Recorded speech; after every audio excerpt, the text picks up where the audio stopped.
on va résumer le premier chapitre du livre La vie devant soi de Romain Gary. Le narrateur est un petit garçon. Du coup, le ton d'écriture du livre est un peu surprenant parce qu'il fait beaucoup de fautes. Il fait des fautes de français, il fait des fautes à la fois de grammaire et de vocabulaire. Il utilise des mots surtout, et ça c'est très drôle, avec ce qui pourrait paraître un contresens, mais en réalité c'est des sens cachés. Je vais relire la première phrase et après on fera vraiment le résumé de ce livre, mais c'est pour qu'on comprenne un petit peu comment il est écrit, pour qu'on puisse apprécier son humour et aussi pour apprendre les mécanismes qui permettent de comprendre les sens cachés dans des récits. Alors je relis cette première phrase. La première chose que je peux vous dire, c'est qu'on habitait au 6e à pied et que pour Madame Rosa, avec tous ces kilos qu'elle portait sur elle et seulement 2 jambes, c'était une vraie source de vie quotidienne, avec tous les soucis et les peines. Alors c'est drôle parce que déjà il dit « avec tous ces kilos qu'elle portait et seulement 2 jambes ». On a presque envie de se dire, comme si on prenait le point de vue du petit garçon qui raconte, c'est dommage qu'elle n'ait que 2 jambes quand même. Il lui en aurait fallu plus pour porter tous ces kilos-là. Alors qu'en réalité, évidemment, dans le monde sérieux et logique, tout le monde n'a que 2 jambes. Ce qui est embêtant, c'est qu'elle ait tant de kilos à porter. Il dit que c'est une source de vie quotidienne. La vie quotidienne, logiquement, en bon français, ça veut simplement dire ce qu'on vit chaque jour. Mais lui, qui est petit, il vit dans un monde où on a associé la vie quotidienne avec des problèmes. Dans son esprit, quand on dit « bon, c'est la vie quotidienne », ça veut dire « bon, voilà, c'est les problèmes de tous les jours ». Et du coup, il fait un raccourci en associant ces 2 termes. Et il termine comme ça avec tous les soucis et les peines. Je ne vais pas expliquer comme ça tout le livre phrase par phrase parce que sinon on n'arrivera jamais au bout. Mais c'est ça qui fait que ce livre, il est vraiment unique et exceptionnel. Allez, on attaque. Donc, notre narrateur est un petit garçon. Il vit chez Madame Rosa. Il commence avec ses souvenirs les plus lointains. Il se rappelle à peu près, il a pris conscience de la vie quand il avait à peu près 3 ans. Il dit qu'il y avait beaucoup de Juifs et d'Arabes dans le quartier de Belleville, mais que Madame Rosa, elle était quand même obligée de monter ses escaliers toute seule. C'est drôle et c'est poétique aussi de prendre le point de vue d'un enfant qui est tout petit et qui se dit c'est pas possible avec tout le monde qu'il y a ici, c'est ma pauvre Madame Rosa qui est obligée de monter toute seule son escalier. Et on découvre que Madame Rosa, elle joue sur une corde, ce sera comme ça pendant tout le livre, c'est le chantage affectif. Parce que quand elle en a marre de monter ses escaliers et qu'elle en peut plus, elle dit que c'est pas possible et qu'elle va mourir dans l'escalier. Et alors, il dit que tous les enfants se mettent à pleurer, parce que c'est normal, c'est ce qu'on doit faire quand quelqu'un meurt. Et ce petit enfant qui s'appelle Momo, il a un problème, c'est qu'il vient de découvrir, alors plus tard, autour de 6 ou 7 ans, que Madame Rosa s'occupe de lui en échange d'un mandat. Ça veut dire en échange d'argent qui est payé chaque mois par quelqu'un qui lui demande de bien vouloir élever ce petit garçon. Alors il est très triste parce qu'il croyait que Madame Rosa l'aimait gratuitement et il se rend compte qu'elle est payée. Ça n'empêche pas Madame Rosa de l'aimer bien quand même, on se rendra compte évidemment plus loin dans le livre, mais lui de son point de vue c'est inadmissible et il se met à pleurer. Madame Rosa essaye de le convaincre et elle lui dit que la famille de toute façon ça veut rien dire, il y a même des gens qui abandonnent leurs chiens. Là c'est évidemment encore à mourir de rire parce que les gens qui abandonnent leurs chiens a priori ne sont pas de la famille du chien. Après, pour le consoler, elle lui dit qu'il est ce qu'elle a de plus cher au monde. Et lui, plus cher, ça lui fait penser à l'argent et il se remet à pleurer. Ensuite, on découvre un autre personnage qui sera aussi important dans le livre, c'est Monsieur Hamil. Et lui, il a toujours le sourire. Alors, le petit Mohamed, tout le monde l'appelle Momo, demande à Monsieur Hamil pourquoi il a toujours le sourire. Et il répond, c'est parce que quand j'étais jeune, j'ai aimé une dame qui s'appelait Jamila. On s'est aimé 8 mois et puis après elle a dû déménager et je remercie Dieu de ne jamais l'avoir oubliée parce que mon souhait le plus grand c'est de jamais l'oublier et que c'est Dieu qui tient la gomme à effacer. Donc j'ai beaucoup de chance de me rappeler de cet amour. Et le petit Mohamed lui demande mais est-ce qu'on peut vivre sans amour? Là il écrit, il devait penser que j'étais encore interdit aux mineurs et qu'il y avait des choses que je ne devais pas savoir. Alors, c'est pas lui qui est interdit aux mineurs, bien évidemment, mais il considère que Monsieur Hamil le trouve trop petit pour lui dire des choses qui sont dures à entendre dans la vie, et que pour lui, c'est quelque chose qui est associé avec l'idée de interdit aux mineurs. Donc, c'est les fameux raccourcis dont je parlais au début du résumé de ce chapitre. Et à la fin, donc, le petit Mohamed insiste et il demande à Monsieur Hamil « Est-ce qu'on peut vivre sans amour ?» Et il finit par dire oui, et il baisse la tête comme s'il avait honte. Ensuite, on découvre donc que le petit Momo est un enfant arabe, qu'il est élevé par Madame Rosa, qui est née en Pologne, comme juive. Et elle s'est défendue au Maroc. Alors, c'est un mot qui sera utilisé très souvent dans le livre, et on va comprendre que ça veut dire se prostituer, mais le petit Momo qui ne sait pas exactement ce que c'est, utilise ce mot-là parce que probablement on l'a associé pour lui avec l'idée que dans la vie, il faut bien se défendre, c'est-à-dire il faut bien s'en sortir d'une façon ou d'une autre. Ensuite, il raconte toujours qu'il grandit et qu'il prend petit à petit conscience de son environnement et d'un coup, il réalise qu'il n'a pas de mère. Il y en a d'autres enfants dans la pension chez Madame Rosa qui, eux, ont des mères, mais lui n'a jamais de visite. Il a un copain qui s'appelle le Mahout, qui vit visiblement avec son père, qui cherche à se justifier, qui s'excuse de l'avoir fait naître en disant qu'autrefois, il n'y avait pas d'hygiène, alors que maintenant, il y a une pilule. C'est encore un raccourci d'associer l'hygiène de vie avec la contraception. Et puis c'est un petit peu étrange aussi de voir que les adultes s'excusent d'avoir fait naître les enfants. Et puis au bout d'un moment, le petit Momo se met à avoir des crampes de mal de ventre parce qu'il a entendu que quand les enfants ont mal au ventre, leur maman vienne s'occuper d'eux. Et lui, du coup, ça semble être presque inconscient chez lui, ça lui fait des grandes crises de mal de ventre et il espère que sa mère va arriver, mais évidemment, elle ne vient jamais. Donc du coup, il se met à déféquer partout dans l'appartement. Les autres enfants présents se mettent à l'imiter et Madame Rosa, qui était déjà vieille et fatiguée, elle le prenait très mal parce qu'elle avait déjà été persécutée comme juive. Il est quand même génial, Romain Gary. Et du coup, il dit que quand elle arrivait en haut des 6 étages, avec ses 95 kilos et ses 2 pauvres jambes, qu'elle entrait et que ça sentait mauvais dans tout l'appartement, elle se laissait tomber avec ses paquets dans son fauteuil et elle se mettait à pleurer, car il faut la comprendre. Et là, il dit que Madame Rosa, elle disait que si les Allemands avaient dû affronter un peuple entier qui avait réagi comme ces enfants-là, eh ben, ils n'auraient pas résisté et ils auraient quitté la France. Et quand il s'en sentait mauvais, elle criait « c'est Auschwitz », parce qu'elle avait été déportée. C'est des choses très graves, mais Romain Gary, il est plein de talent et il parle de ces choses-là avec simplicité et avec humour. Ensuite, le petit Momo qui ne se démonte pas essaye de se faire remarquer en volant. Et évidemment, il veut toujours se faire attraper et quand il se fait attraper, il se met à crier, il prend une claque et du coup, il est content parce que quelqu'un lui a accordé de l'attention. Et un jour, il va dans une épicerie à l'étalage et il vole un œuf. Et là, la patronne sort, elle va vers lui et lui, il se prépare à prendre une claque. Elle s'accroupit à côté de lui et elle lui caresse la tête et elle lui dit « mais qu'est-ce que t'es mignon ?» Alors lui, au début, il se dit qu'elle essaye de récupérer son œuf par la ruse, de l'avoir par la gentillesse. Alors il tient très fort l'œuf dans sa poche, mais en fait, elle, évidemment, elle est juste attendrie par cet enfant qui vole à l'étalage et du coup, elle va chercher un autre œuf et elle lui donne. Ensuite, elle l'a embrassé et lui, ça lui a donné beaucoup d'espoir. Du coup, il a passé toute la journée à attendre devant le magasin. Et parfois, elle le regardait et elle lui souriait. Et il termine en disant que lui, il a cru que c'était pour la vie, mais en fait, ce n'était que pour un œuf. Et avant de terminer ce premier chapitre, on va découvrir un autre personnage, c'est Madame Lola. Alors, Madame Lola, c'est un travesti qui vient du Sénégal, qui a été champion de boxe et qui se prostitue. Et du coup, Madame Rosa, elle est partie faire un faux témoignage pour lui parce que il y a un client qui était mal tombé comme sadique parce qu'il ne pouvait pas savoir. Encore une fois, il y a plein de raccourcis qui sont faits dans le récit de ce petit garçon et on comprend que Madame Lola, elle a mis une raclée à ce fameux sadique. Ça va être aussi un personnage très attachant dans ce livre. Et la dernière phrase du chapitre, je vais la lire, c'est « Je vous parlerai encore plus de Madame Lola. C'était vraiment une personne qui n'était pas comme tout le monde, car il y en a. Je l'aimais bien pour ça. » Fin du résumé du premier chapitre. On va résumer très vite le chapitre 2 de La vie devant soi de Romain Gary. C'est toujours le point de vue narratif de Momo qui nous parle de la vie quotidienne dans la maison de Madame Rosa. À cette époque-là, ils sont 7 chez Madame Rosa, il y en a 2 qui sont à la journée, c'est les enfants de Monsieur Moussa, qui est éboueur, qui pose ses enfants le matin en même temps qu'il part travailler, en l'absence de sa femme qui est morte de quelque chose.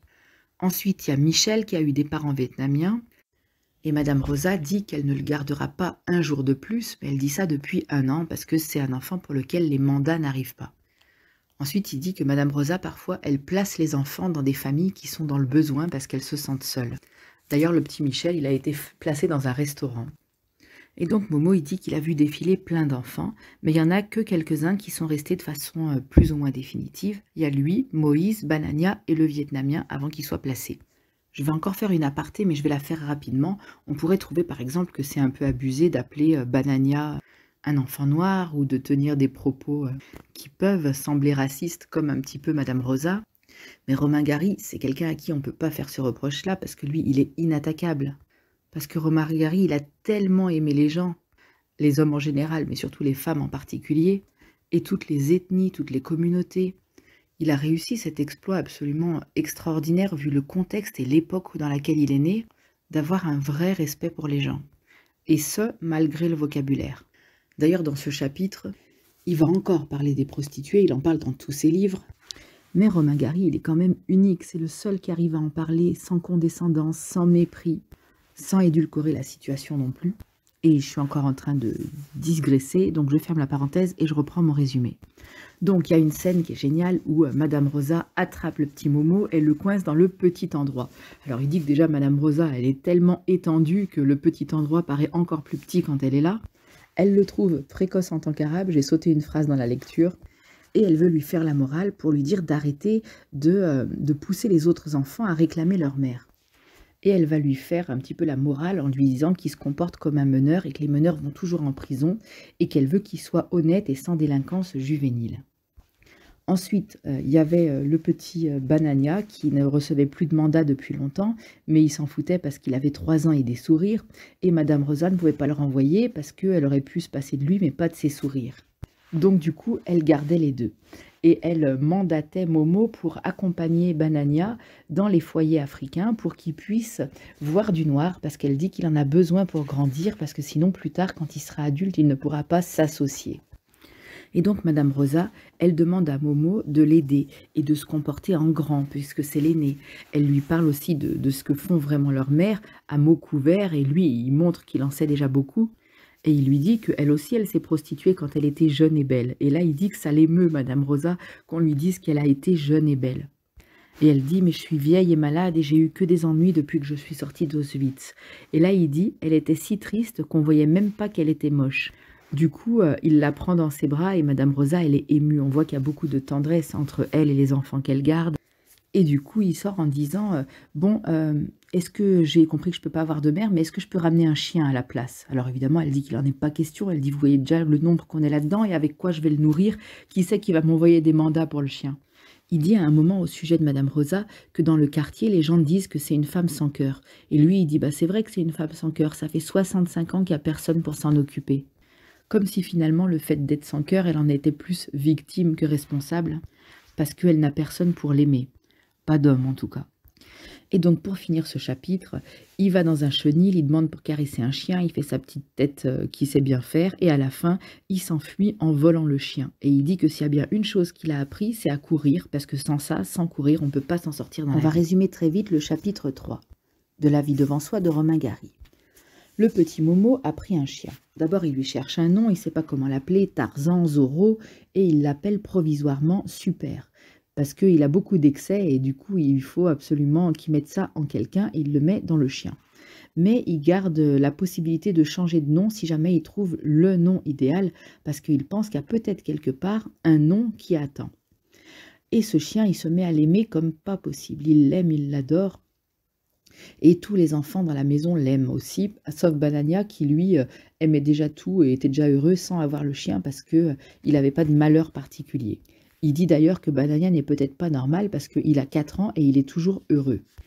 Et donc un jour, il se met sur le trottoir avec son petit chien et il y a une femme riche qui demande si le chien est à vendre. Et la femme lui dit oui, lui dit oui à la femme et elle lui donne 400 francs. Il lui demande 400 francs. Ensuite, il jette les 400 francs dans les égouts. Et il dit que chez Madame Rosa, c'était pas une vie pour un chien. Et c'est très émouvant parce que on se rend compte qu'il y a quand même 7 enfants qui vivent dans les mêmes circonstances que ce qui n'est même pas acceptable pour un chien. Parce qu'il dit avec l'assistance qui menace sans arrêt de saisir les enfants, c'est pas drôle de vivre toujours dans la peur. Et en plus, avec Madame Rosa qui est malade, elle peut mourir à chaque instant. Et ensuite, l'argent, il le jette dans une bouche d'égout. Et alors, Madame Rosa, quand il rentre et qu'il explique ça, elle est complètement terrorisée et elle a peur que cet enfant soit un psychopathe et qu'il finisse par lui trancher la gorge. D'ailleurs, elle dort en s'enfermant à clé. Et elle va aller chez le docteur Katz, où c'est un médecin avec une barbe qui est très gentil, qui soigne les gens du matin au soir et même après.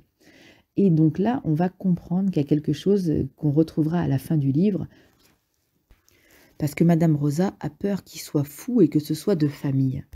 Mais le docteur la rassure et lui dit que c'est plutôt elle qui doit prendre des tranquillisants, que c'est un enfant tout à fait normal.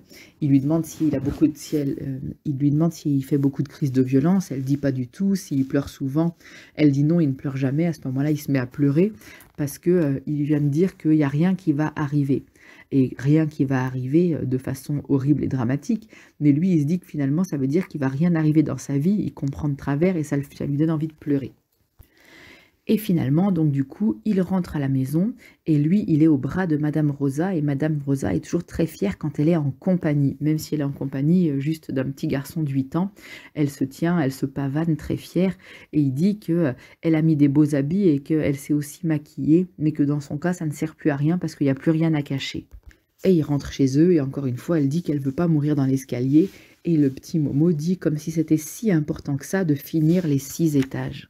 Et c'est la fin du résumé du chapitre 3. On va résumer le 4e chapitre du livre La vie devant soi de Romain Gary, paru sous le pseudo de Émile Ajar. Donc ce chapitre démarre avec une petite description du foyer africain où se rend parfois le petit Momo. Parce qu'en fait, il a une visite à son appartement de monsieur Enda Amédée précisément, qui est ce que l'enfant appelle un proxénète. Ce qui est, avec son langage d'enfant, sa façon de parler, des hommes qui s'occupent, des femmes qui se défendent, et on se rappelle ce que ça voulait dire. Pour être plus explicite, pour que tout le monde comprenne bien de quoi il s'agit, c'est de prostitution. C'est un sujet qui est assez grave, assez triste, mais c'est raconté avec humour et légèreté, et surtout parce que c'est vu dans les yeux de l'enfant. Et donc lui, du coup, il s'imagine que c'est des hommes qui prennent soin des femmes. C'est pour le moins discutable, mais en tout cas, il est certain qu'il y en a certainement qui sont plus corrects que d'autres. Et du coup, notre petit Momo, lui, il imagine que s'il avait connu sa maman, il aurait pu, lui, s'en occuper. Et dans tout ce chapitre, il va être justement à la recherche de sa mère et d'essayer de comprendre ses origines. D'abord, il y a un passage où Madame Rosa va descendre dans ce qu'elle appelle son trou juif. En fait, c'est une cachette parce qu'elle a connu la Seconde Guerre mondiale et du coup, elle a très peur d'être capturée et déportée. Et du coup, elle a, dans une cave, aménagé un espèce de petit coin avec un lit, un fauteuil et des tonnes de réserves de nourriture, des pommes de terre, des sardines, etc. Et il y a un passage très drôle où elle descend à la cave et du coup, Momo la suit parce qu'elle est terrifiée. Elle se lève avec une terreur nocturne et comme elle est en panique, elle va aller se cacher dans son trou juif. Donc c'est-à-dire dans sa cave. Et le petit gamin qui voit que la dame qui s'occupe de lui est terrorisée, il a peur aussi. Et du coup, il la suit parce qu'il a trop peur de rester tout seul dans l'appartement.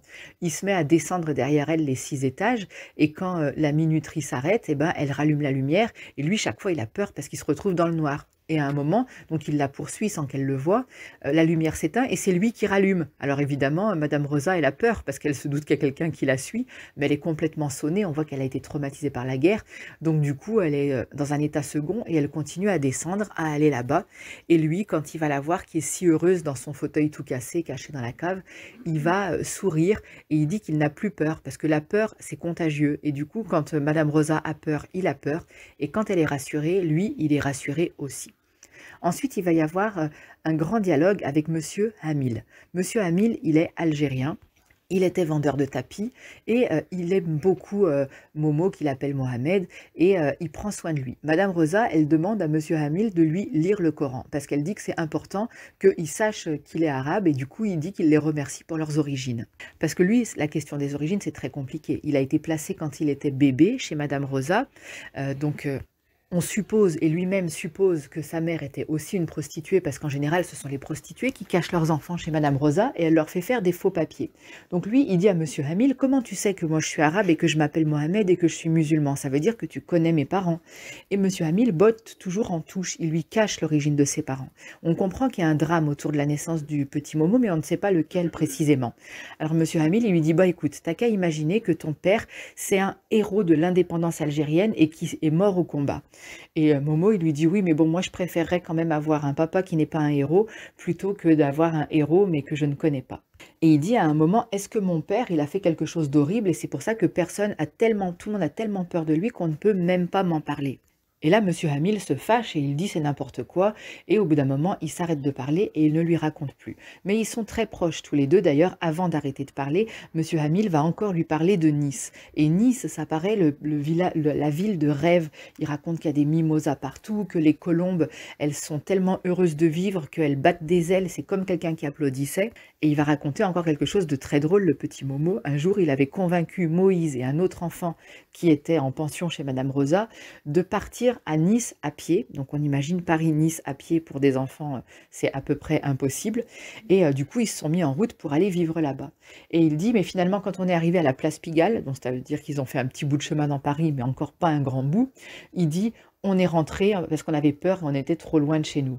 Et évidemment, Madame Rosa a dit que ils allaient la rendre folle, et il dit, mais vous inquiétez pas, c'est juste une expression. Et on voit que Momo, en plus de son parcours, on voit qu'il a une histoire qui est compliquée, mais en plus de ça, il a quelque chose d'autre de spécial, c'est que Monsieur Hamil lui dit, toi, tu vas devenir un poète parce que tu es différent des autres.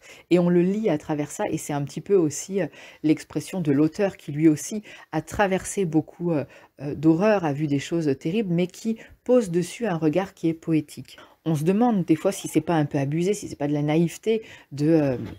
Donc voilà, le chapitre se termine comme ça, avec Momo qui est en recherche de ses origines, et il y a aussi un problème par rapport à son âge. Il n'est pas scolarisé, cet enfant, et ça c'est un problème parce que Madame Rosa fait faire des faux papiers par son ami juif qui faisait des faux papiers pendant la guerre, et en général elle fait scolariser tous les enfants. Mais lui, la première fois, ils avaient un peu cafouillé, ils ont dit qu'il était trop petit par rapport à l'âge qu'ils avaient mis sur ses papiers. La deuxième fois, il était trop grand, et la troisième fois, que l'école, ce n'était pas fait pour lui. Donc du coup, cet enfant n'est pas scolarisé, il se balade dans son quartier, il parle arabe avec Monsieur Hamil, donc il a l'air d'avoir quand même certaines capacités, parce que c'est pas tout le monde qui peut apprendre une langue comme ça, juste en entendant un petit peu parler. Il a des grandes aptitudes sociales, il a beaucoup de caractère, mais il vit quand même un peu en marge de la société. Voilà, fin du résumé de ce chapitre 15. On va résumer le 5e chapitre du livre La vie devant soi. Il y a un nouveau personnage qui s'appelle Monsieur Enda Amédée. Ce monsieur, c'est un proxénète. Il est originaire du Nigeria et il vient parfois le dimanche pour dicter des lettres à Madame Rosa. Et dans ces lettres, il écrit à sa famille qui est restée sur place dans son pays à quel point il a réussi des choses exceptionnelles. Évidemment, il ne dit pas son véritable métier, il dit qu'il construit des ponts, qu'il construit des routes, etc. Et il va chez Madame Rosa parce que c'est la seule devant qui il peut avouer qu'il ne sait pas lire et écrire. Ce monsieur, il a aussi la particularité d'avoir 2 gardes du corps, dont un qui, d'après le narrateur, le petit Momo, est un faucheton. L'autre, c'est plus rapide, il dit c'est un ancien boxeur, il n'y a plus rien qui est à sa place, les yeux sont plus droits, etc. Et l'autre, il le trouve qu'il a l'air malhonnête, qui change tout le temps de visage, qui n'a pas l'air d'être quelqu'un de sincère. Et c'est avec ce garde du corps-là qu'il y aura un problème à la fin de ce chapitre. Il dit aussi que le dimanche, c'est un jour particulier parce qu'il y a des mamans qui viennent récupérer leurs enfants. Et il dit, contrairement à ce qu'on imagine, parfois les prostituées sont des bonnes mamans parce que la tendresse de leurs enfants, ça les change de leurs clients et de leur mode de vie habituel, et parfois elles en prennent grand soin. Mais Momo, lui, personne ne vient jamais le chercher. Il ne connaît rien, ni sur sa maman, ni sur son papa. Donc il est déjà dans des mauvaises dispositions. Et ce qui va se passer, c'est que Monsieur Enda Amédée, le proxénète, vient pour dicter sa lettre, et dans les gardes du corps, il y en a un qui, chaque fois, lui dit « Ah, tu me fais penser à mon fils, tu lui ressembles, etc. » Et il va le prendre sur les genoux et il va lui dire « Mon fils, il est en vacances à Nice avec sa mère, et il va bientôt rentrer, ce sera son anniversaire, on va lui offrir une bicyclette. » Il lui dit « Toi, je t'aime bien, tu lui ressembles, viens un jour chez nous pour jouer avec mon fils. » Et Momo va faire une crise. Il dit qu'il a une violence à l'intérieur de lui et que quand il sent la violence qui vient de l'intérieur, c'est la pire. Il dit parce que la violence qui vient de dehors, on peut s'en protéger, mais quand ça vient du fond de soi, on ne peut pas se défendre. Et du coup, il s'est mis à taper, à hurler, taper dans les meubles, se jeter par terre, etc. Quand le garde du corps lui a proposé de venir jouer. Il dit que lui, non seulement il n'a pas de bicyclette, mais il n'a même pas ni de mère ni de père. Alors que c'était un petit peu, il pense que en fait, ce garde du corps, probablement qu'il était maladroit, qu'il n'avait pas d'intention de nuire, mais lui, il dit que c'était vraiment le dernier des salauds de venir lui faire miroiter des choses que lui n'aura jamais. Et donc, il finit par se calmer au bout d'un moment, et Madame Rosa, comme chaque fois, elle l'emmène chez le docteur Katz en disant qu'il est héréditaire. Évidemment, héréditaire, c'est un adjectif, c'est quelque chose qui est héréditaire, et ce qu'il a d'héréditaire qui n'est pas cité, on suppose que c'est sa violence, donc on imagine qu'il a eu un papa qui était violent, mais on ne sait pas encore ce qu'il a fait. Et le petit garçon lui-même ne le sait pas, et d'ailleurs c'est une grande question pour lui de comprendre quelles sont ses origines.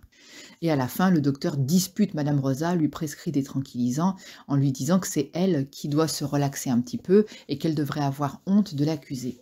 Et il rentre main dans la main à la maison avec Madame Rosa, qui d'après lui culpabilise un peu d'avoir osé l'accuser alors qu'il n'avait rien fait. Et c'est la fin du résumé de ce chapitre. On va résumer le chapitre 6 de La vie devant soi de Romain Gary. Donc dans ce chapitre, qui est très court, Madame Rosa rentre de chez le médecin et c'est elle qui prend les tranquillisants. Et du coup, Momo, le narrateur, il trouve que c'est la preuve que c'est une bonne nounou, entre guillemets, puisqu'elle garde des enfants, parce que c'est elle qui se prend des tranquillisants plutôt que d'autres qui font le même travail qu'elle, qui prennent jusque 10 gamins par jour, mais qui shootent les enfants. Et du coup, c'est les enfants qui sont sous tranquillisants. Il raconte qu'il y a même une maman qui a retiré son enfant parce qu'il avait pris tellement de tranquillisants qu'il tenait plus debout.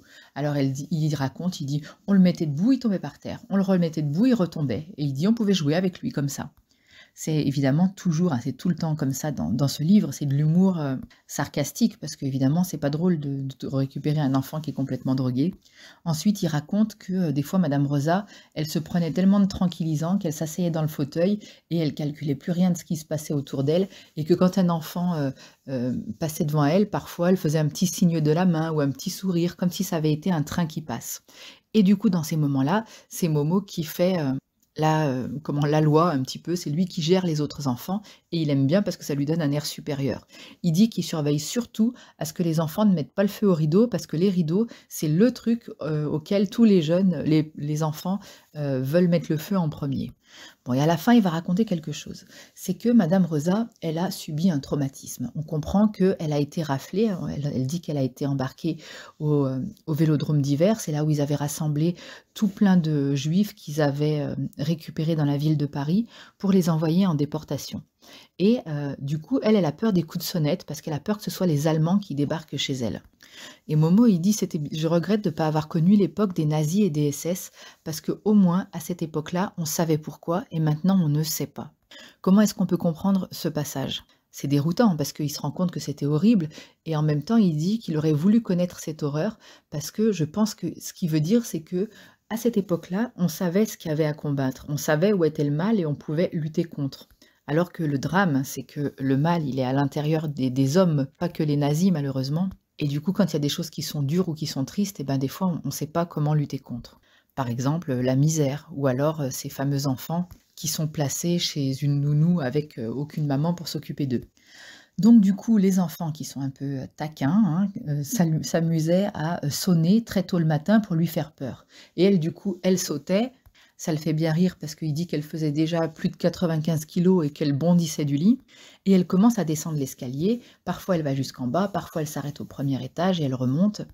Et parfois encore, et il dit, ça c'est encore le plus compliqué, ça venait pas de l'extérieur, mais ça venait de l'intérieur. Ça veut dire qu'elle a eu justement ce fameux traumatisme et qu'elle a le sentiment, elle pense entendre un coup de sonnette, mais c'est seulement dans ses rêves, c'est une illusion. Et du coup, elle vit la même angoisse, la même peur, elle descend tous les étages et elle va se cacher dans sa cave. Et cette fameuse cave, il en parle encore un petit peu dans ce chapitre, il dit qu'au début, il imaginait qu'il y avait un trésor à l'intérieur. Et il dit, ça, ce serait bien d'avoir un trésor, d'avoir quelque chose qui est rien qu'à soi et qui est bien à l'abri. Mais en fait, il n'y a rien du tout, il y a juste le nécessaire pour loger une personne, des boîtes de conserve, un pot de chambre, etc. Et un jour, il va aller explorer et Madame Rosa va le rejoindre, elle va le trouver dans sa fameuse pièce à la cave qui est cachée. Et elle va lui dire au début en rigolant que c'est sa résidence secondaire mais qu'il doit en parler à personne. Et à la fin, elle va lui expliquer que c'est ce qu'elle appelle son trou juif. C'est l'endroit où elle pense qu'elle ira se cacher si jamais les nazis reviennent pour pas se faire attraper et déporter. En même temps, je vais revenir sur une phrase de ce chapitre, c'est qu'un exemple parmi d'autres. Bah tiens, je vais en dire un autre d'abord avant. Par exemple, il parle à un moment de la dame qui a retiré son enfant qui était dans une pension clandestine pour enfants de prostituées et il dit « c'était une Portugaise africaine ». Tout le monde sait bien que le Portugal n'est pas en Afrique. Probablement qu'il parle d'une femme d'origine africaine qui était passée par le Portugal. On ne sait pas trop. Et à un autre moment, il dit « les Juifs sont très accrocheurs, surtout quand ils ont été exterminés. Ce sont ceux qui reviennent le plus ». Alors cette phrase, c'est un gros imbroglio, il y a plein d'idées mélangées, comme ça reflète tout ce qui est mélangé dans la tête du petit Momo. Alors qu'est-ce qu'il veut nous dire ? Il parle de Madame Rosa qui n'oublie pas tout ce qu'elle a vécu pendant la guerre, il appelle ça être accrocheur, de s'accrocher à une ancienne idée. Après il dit surtout quand ils ont été exterminés. Là, il veut dire qu'elle est partie en camp d'extermination, mais de toute façon, si elle est encore là, vivante pour en parler, c'est qu'elle en est revenue. Et il dit, ce sont ceux qui reviennent le plus. Alors chacun peut l'interpréter comme il veut. Moi, je pense que ce qu'il veut dire, c'est que ceux qui sont les plus accrochés à la vie, c'est ceux qui sont revenus vivants de ces fameux camps, parce que peut-être ils avaient une certaine force pour lutter pour leur survie qui était un petit peu exceptionnelle.